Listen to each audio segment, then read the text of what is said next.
ଟିକି ପାଦରେ ଭଲ ବାଟେ ଚାଲିବା, ଟିକି ଟିକି ଆଖିରେ ଭଲ କଥା ଦେଖିବା, ଟିକି ପାଟିରେ ଭଲ କଥା କହିବା ଏବଂ ଟିକି ମନରେ ଭଲ କଥା ଭାବିବା।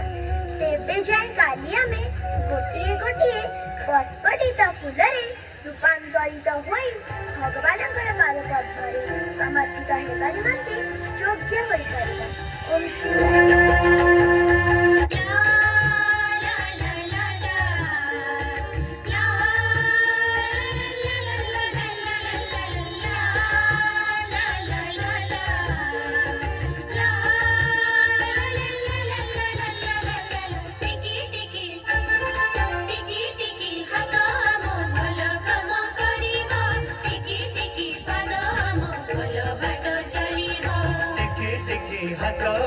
ଭଲ କାମ କରିବ, ଟିକି ଟିକି ପାଦ ଆମ ଭଲ ବାଟ ଚାଲିବ।